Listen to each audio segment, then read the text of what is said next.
Right now at Honda, find your kind of value with a low finance rate offer on selected Civic hatch and sedan models. There's never been a better time to get into a Civic, so talk to your local dealer and let's help you into a Honda today. T's and C's apply. Ends August 31st. See website for details.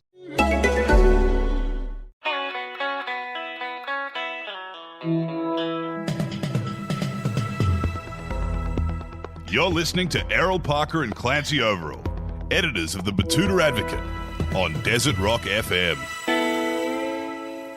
Well, welcome back, listeners, to Desert Rock FM with Clancy and Errol from the Batuta Advocate.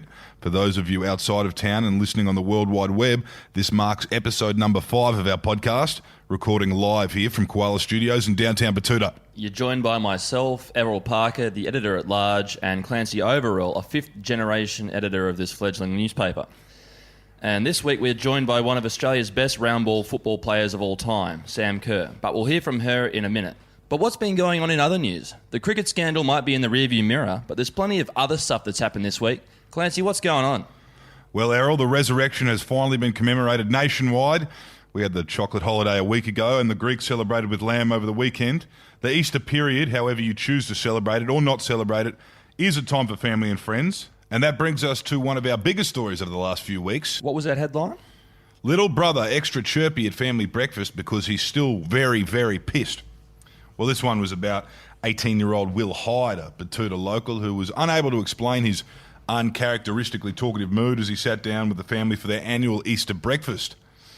His mother, Jane, on the other hand, says she didn't come down in the last shower, and after seeing the same thing happen with her older boys, reckons she has a pretty good idea of what might be at play. Now, Will, who's usually more of a nervous mute, according to those who know him, was more than happy to chew the ear off one of our reporters shortly after breakfast had finished, telling him about how his cool older cousin took him out on the piss the night before. Now, Clancy, you've got a few younger brothers, one of which is now a younger sister. Did this story ring true for you? It did ring true for a lot of our readers. Yeah, my little brother Clive was a repeat offender. You know, you'd hardly get a word out of him until you poured a few warm BBs down his throat. I also caught him replacing the old man's rum once with cold tea. That's very clever, but also a very binnable offence in our household. What about you, Errol? I'm an only child. We never celebrated Easter in my household. My father converted to Islam shortly before I was born, so any praising of Jesus in our small Hong Kong apartment was strictly forbidden. It was a caning offence, that was. Yeah, no, we didn't really have too many Easter egg hunts in Kowloon, but moving on. Yeah, right, moving on. Anyway, another big news item this week has seen the Victoria Police Department under fire after 6 of them went to town on a seemingly innocent citizen with batons and non-lethal Lycra Matori spray earlier this week. Well, what was our headline that week? Well, our headline actually pushed a few buttons, but it did delve straight into the core of the issue. The headline goes, Victorian police say their officers are taking the collapse of donut time quite hard. Just to give a bit of background, earlier this week, police in Victoria were asked to conduct a welfare check on a disability pensioner whose psychologist had contacted the police with their concerns for their patient. The confrontation ended up being quite violent, and the poor bugger was left with not only a mental battering, but also quite a physical one too, Clancy. Yes, Victoria Police released a statement outlining the recent crankiness of their officers following the viral footage of them dropping knees into this bloke's spine while he was sprawled out half naked on the front lawn. They say it comes down to the donut franchise, Donut Time, collapsing. Yeah, too right, Clance. Throw in a bit of capsicum spray and a few more knees, and it's a textbook example of old-fashioned police brutality, if you ask me. That's what it looks like, Errol. Victorian Police Commissioner Graham Ashton said donut time was a real perk for a day out on the job for these fellas, and later added, obviously the franchise has folded and the boys are a little bit upset about it. You know how it goes. Clancy, that reminds me of your last run-in with the local constabulary on Melbourne Cup Day. I bet you don't even remember, do you? I don't know what you're talking about. Yeah, they reckon getting tasered wipes your memory like that little pocket flash thing they have in Men in Black. No. I remembered getting tasered. I just don't remember how I got my picture up on the naughty wall at the Dolphins Club. Yeah, well, I remember, but it is still a part of an ongoing police investigation, so I better not say too much. But you and one of your cousins, I can't remember which one, you got into a bit of a shouting match over a game of pool, and one thing led to another, and someone started throwing the balls off the table. And next thing you know, there's 6 people on the floor bleeding. There's men and women screaming. There's children running for their parents. It was bedlam. Oh, well, that's all been taken care of. The coppers just put me in a set of handcuffs and kicked me half to death and told me I was free to go. Well then, that's a positive. but at least you appeared to deserve it. These Victorians have been carrying on like Sir Joe's anti-protest cops during the 1982 Comm Games. I guess that's a good segue into our next story. Yes, Gold Coast bikie gangs steal the show at Commonwealth Games opening ceremony. After more than a year-long baton relay that no one was really paying attention to, millions of taxpayer dollars spent on temporary infrastructure and months of choreography, the festivities finally began the other night at the Koala Stadium with the opening of the 2018 Commonwealth Games on the Gold Coast. Was it really a year? Yep. A year? A year. Jesus Christ. Well, the opening ceremony did touch on all the cultural landmarks, which included Migaloo the whale, combi vans, despite them being made in Germany by repentant Nazis, the beach and everything that comes with that, as well as Indigenous culture and creation stories and much more. However, it was one particular Gold Coast-specific cultural phenomena that did steal the show. The Southeast Queensland's iconic bikie culture was paid homage with a parade of different representatives from prominent local chapters. And not even Campbell the Floodman Newman could dampen their spirits that night. Errol, do you still keep in touch with Campbell? No, mate, I burnt that bridge a long, long time ago. It was all over that Uber ban a couple of years back. What happened there? He wasn't even in Parliament when that happened, sure. No, he wasn't, but he was working for the pro-Uber lobby, and he was working behind the scenes on that campaign, and I basically spilled the beans to Robbie Catter. Robbie was pro-taxi, wasn't he? Robbie was pro-taxi, yeah, that's right. And anyway, we ran into Campbell at the Pig and Whistle at Riverside, and one thing led to another, and Robbie's basically grapple-tackled Campbell. Dragged him through the smoking area, and then he disappeared off into the night. The next day, Campbell says he's going to have our legs broken, and that was the last I ever heard of him. Campbell's still got a bit of that old LMP in him, but to be honest, it's all a storm in a teacup, really, trying to clean up the Gold Coast. No one's really interested in the idea. And we covered that earlier this year in another story about the Comm Games. Headline goes, Gold Coast residents just want it to be clear they never thought this was a good idea. And as their city turns into one giant traffic jam, the residents say they are not looking forward to their city's traffic congestion problems being on display to the world. Yes, this comes as the Games organisers are already encouraging people to take advantage of walking, cycling and public transport during the Games, but if the opening ceremony is anything to go by, they aren't off to a good start. Yeah, you're right. From what I heard, the spectators were waiting for buses out the front there until well after midnight. Let's just hope nothing else goes wrong. To be honest, the Comm Games isn't even the biggest international sporting tournament Australians are competing in right now. Correct. We've got the Matildas over there looking to take home the silverware in the Women's Asian Cup in Jordan. You've got to ask yourself, why are we even talking about the Comm Games when these girls aren't even in the country? They are the most winningest team in modern Australian sport, and that's why this week we've decided to swerve interviews with any of the athletes on the Gold Coast and gone straight for Australia's most successful sporting export, the iconic and wildly talented Sam Kerr. Thanks for joining us today, Sam. Thank you. First things first, Sam, I love your tat. I just got it when I was young. Just wanted it. Yeah. I was all into tattoos when I was young. Kind of gone off it now. It's weird. Sometimes I see it, I'm like, I don't know why I got that tattoo. But everyone always comments on it and says they like it. But, you go through stages in your life, and I think I'm off the tat train at the moment. Yeah. But I actually was thinking... Thought it might be an eagle. I was actually thinking today I wouldn't mind getting a little outline of, WA or Australia, because I'm super proud to be Australian and from WA, and I'm always overseas or other countries, and just think it would be cool to, kind of rep home. But I don't know. Big swan. I wanted the swan. I want the swan. But in 10 years, that Australian tat will be like Bogan or something, or hippie or in. You know how the trends change. Yeah, or Western Australia will have seceded by then, and you'll be your own country too. So. Probably. They'll change something up. Global warming will take half of America. But I don't know. You'll still have a team. I'm just off the tat train. It's forever, and just haven't got one in a couple of years. So maybe this will spark my Olympic rings next, or from. You know what? I always thought I'd get the Tokyo. Olympic rings, but I'm scarred from the Olympics. Yeah, right. I have really bad memory. Not bad memories, obviously, but we lost in a penalty shootout. So I was always like, I'm getting the Olympic rings, and now I'm just never getting those. If we go to the next one and do win. well, maybe, but I can't put something that has a bad memory on me. Just Haunt me at night. I'm getting into there's a little bit of superstition here with the kind of. Well, some of the girls have got it, and I'm just like, we freaking lost. in penalty shootouts. Yeah. We were there. So Olympic rings aren't necessarily a medal No, I went to the Olympics, right? Well, Yeah, I went to the Olympics, which is I cool. I know a guy. In 30 years, I'll probably be like, so sick I'm an Olympian. But at the moment, I'm like, so shit, we lost. Chi-town. Yeah. Yeah. Yeah. I know a guy who has them, but he hasn't been to the Olympics. Well, he deserves a medal for that. He just got them just On a bender. So people think he's an Olympian. just for the hell of it. No, like he's openly like, no, I just really enjoy watching them. I mean, I guess it's a sick really, tattoo, but that's pretty cool. Yeah. I've got Steph Rice is the one that I was thinking of, and there's a few others from that kind of. But she's got a gold medal. That's what I was thinking. She can't have any bad memories of the Olympics. Yeah, you guys will be back. Don't worry about that. Hopefully. If we win the World Cup, I might get a World Cup trophy or France or something. But yeah, I used to be about, didn't care if tattoos were meaningful or not, but I guess now. Kind of are interested in what is happening right now in the life of you and your career. Wise, you're moving a bit. It's pretty hectic. Yeah. It's full on, but that's what I signed up for, and that's what I love about football.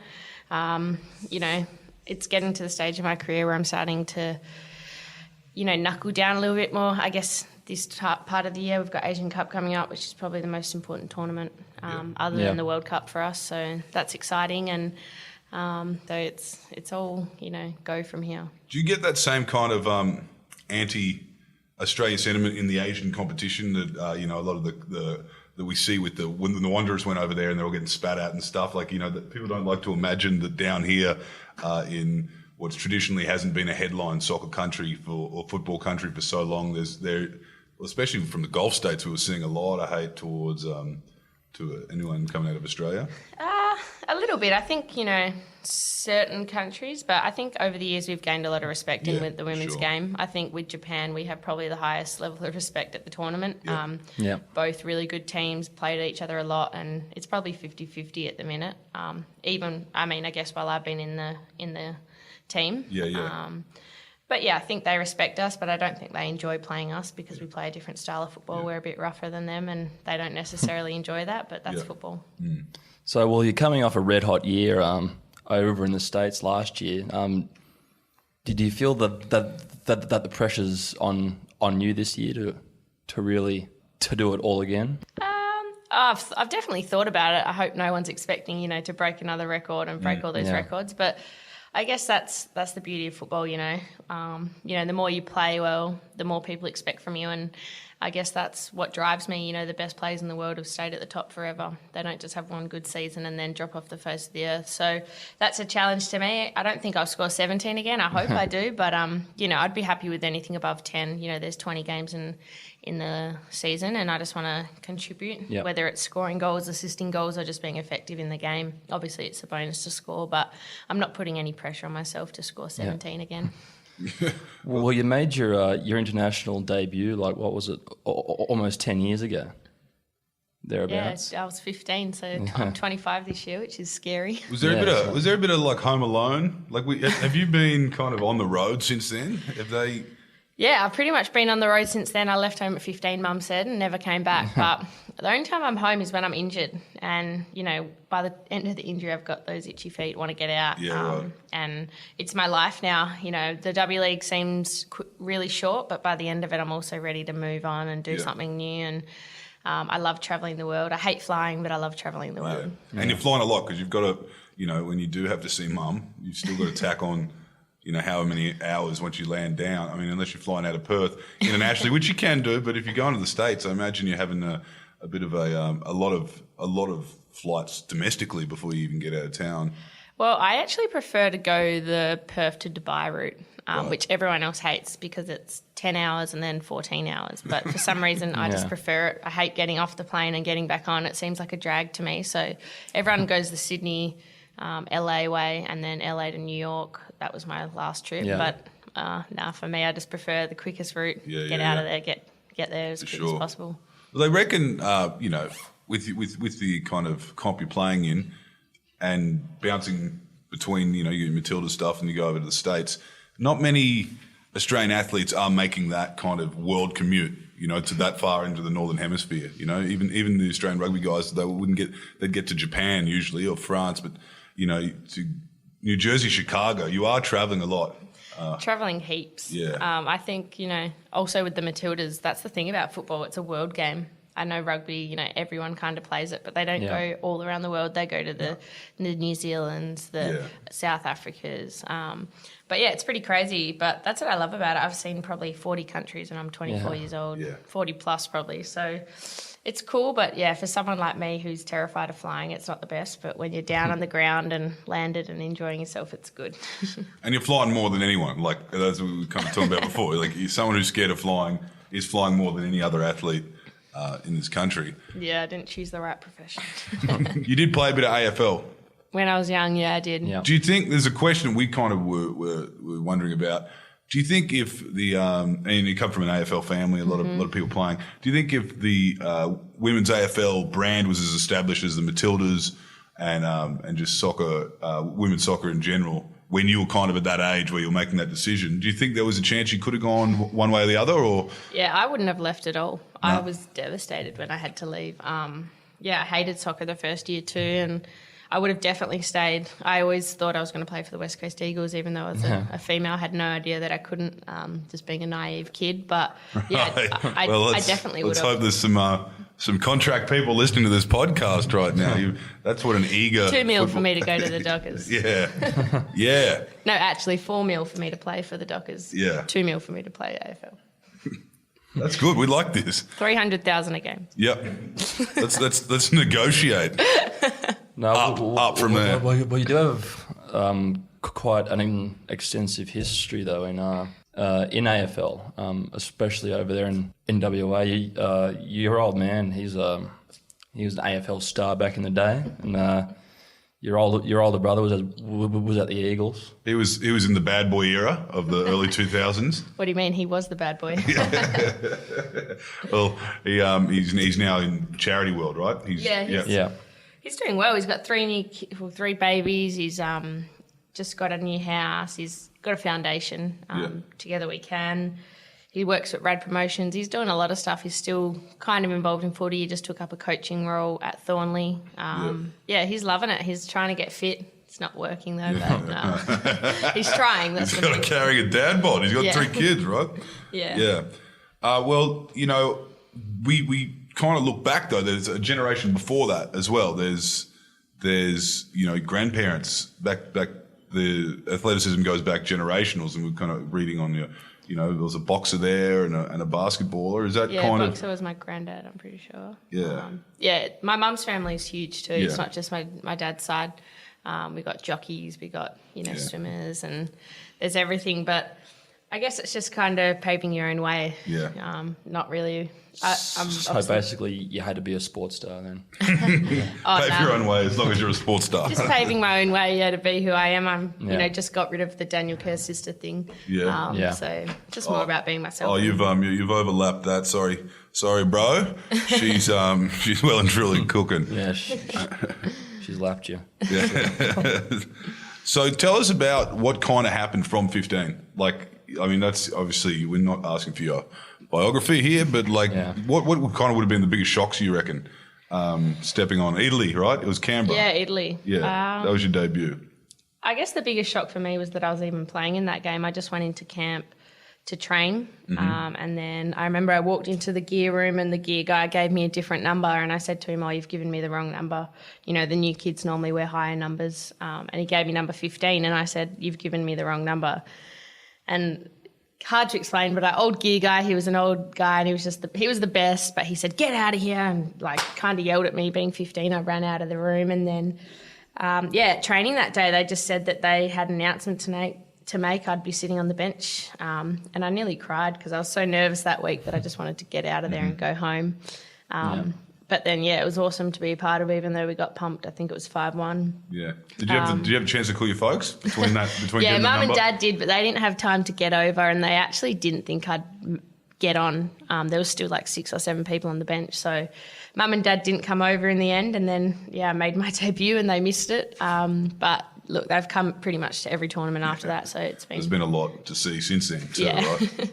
They've seen the best parts, I say, because it was memorable, obviously, making my cap and playing with some of the legends of the game that are retired now. But I guess a night to forget with the result. Yeah. Which seems weird now because we would hopefully destroy Italy if we played them. I mean, yeah, well, now you're probably the best sporting team in the country now. Result-wise, in all over the cricket team, the rugby toffs, and all the leagueies and it's the brands. Obviously, you've been there for that, right? You've seen Matilda's just kick and kick and kick. It's actually crazy. Like I was saying to one of the girls the other day, like 4 years ago, we were calling people to get interviews, now we're telling people it's too much. Can't today. Yeah. Thanks for having the time today. But that's changed, right? Yeah, that's Once changed. upon a time, And there's sponsors that now I'm saying no to because, it doesn't represent my brand or who I am. Whereas before, I'd jump on any sponsorship. And your prime ministers and, opposition leaders, like it's part of the election. They're coming to watch you guys play. And that was, that was one thing we saw with the Newcastle match last year. You were involved in an international incident where you guys skinned Brazil for the third time, right? Yeah. Third time, and they weren't happy about it. And I think, the Prime Minister was around for that. Yeah. But the Brazilians weren't that happy with you, a bit frosty at the end of the match. They didn't shake hands. Yeah. I think that's kind of... Have you seen that happen before? To be honest, I have. Yeah. Yeah. It's not something that, sometimes I'll admit after the game when you've just been beat and someone's cheap tackled you don't want to shake their hand, but it's kind of the way sport goes. And I'm sure there's been many times where athletes don't want to shake hands, but you just have to do it. It's one of those things that you have to do. And most of the time you do because at the end of the day it's just a game. But I have seen that happen before. Just normally not on camera, but honestly I just think it was a bad look for them. Yeah. And look... It just means you're going to come back harder. I think Brazilians are different to us. They think differently. They see differently. They hear differently. Football's their life. Football's everything to them. And they grew up playing football. And to us it is, but it's not do or die. For them it's in their blood and it's just different. You can't explain it. It's just different. Do you think, have you had to play with any kind of, with the comp you play in the States as well when you were in Chicago and stuff, have you ever had to play with people that you've previously internationally disliked or... I haven't played with any of the Brazilians and I don't really dislike anyone. But you've obviously had biffs with people or had arguments. I still have arguments with girls on the field and then they're your friend or you don't talk to them. But not really anyone, to be honest. I can't think of anyone. Normally, if there's someone in the team that I can't stand, I don't really want to go to that team because... But that comes into the decision making or... To be honest, you don't really have much of a say, but you would not put them on your top list. Yeah, right. You want to go somewhere where you're happy, and if you know there's someone there that you can't really stand or you don't think you'll get along with, you don't go there. But I don't think I've been lucky. I think I like everyone, most of my teammates. Yeah. How's living in the States? How does that go? With Trumpy. It's good. I love the States. It's the closest thing to Australia, I think. I love that they speak the language, obviously. I think I'd find that really difficult being in Europe, not speaking the language. But, I'm lucky. I had the best roommates last year. The cities are great. There's lots to do. The time difference sucks and, there's never any boring moments in America because you just turn on CNN and just watch Trump get smashed. It's flat chat. You probably wouldn't be on the same circuits as those guys seeing much of them. You're actually kind of making more headlines than them. You're doing a lot more. Is it like there's not much to do with one another? Nah, we have different FIFA dates. Yeah. We barely see them. Whenever we can go out to a game and watch, we can. I watch Matty Ryan, Aaron Moy in the Premier League. We're back and forth twittering each other. Some of the girls are mates. Trent Sainsbury's from the same place as me, so have a little bit of banter on Twitter. But it's too hard. They play overseas, we play overseas. Both professionals. It's very rare that we cross paths. I'd love to go to the Russia World Cup though. Yeah. Unfortunately, I have to play football. Yeah. Well, we wish you and your teammates luck, Sam. We're all eyes on the Matildas, and we reckon you got this. Thanks for talking to us today, and good luck with it all. Had fun. And that's all we have time for today. Thanks for tuning in, listeners, and please remember to subscribe to this podcast and give us 5 stars, regardless of what you thought of it.